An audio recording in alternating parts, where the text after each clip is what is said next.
Hi friends, and welcome back to Reimagining Our Faith. Today we're continuing to focus our attention on the disciple Philip.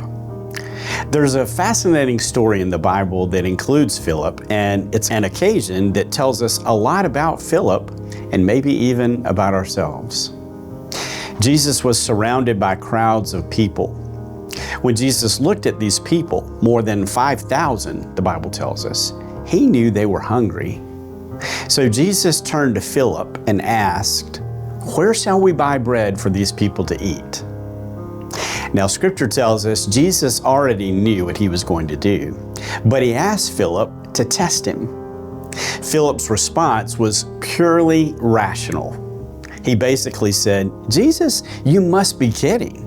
You want us to buy bread to feed all these people? Why, 8 months' wages wouldn't buy enough bread to do that." In other words, Philip was saying, it's impossible. Philip was a rational thinker. We might think of him as a numbers guy, someone grounded in realism. Philip saw the problem, calculated the cost, and concluded it couldn't be done. And honestly, we do the same thing sometimes.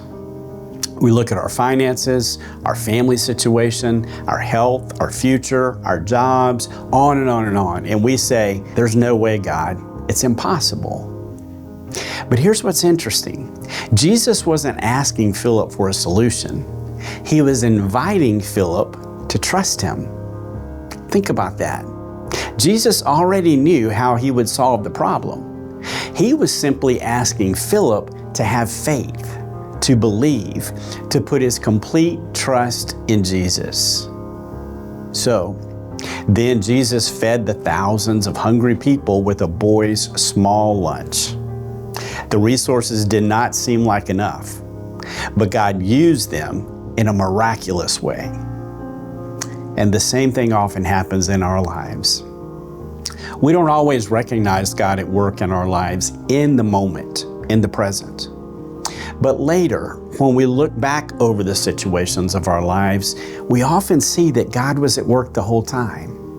We see how God used a particular circumstance or an event to strengthen our faith. God sometimes places us in situations where the resources don't seem to be enough. And God puts us in these places not to frustrate us, but to teach us that God's power begins where our ability ends.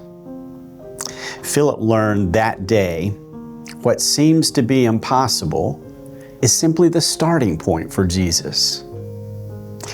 Where in your life are you saying, God, this is impossible? Where do the resources in your life seem to be not enough? Today, offer those situations to God. Ask God to give you the faith to see the possible, even in what looks to be impossible, even as God helps us to reimagine our faith.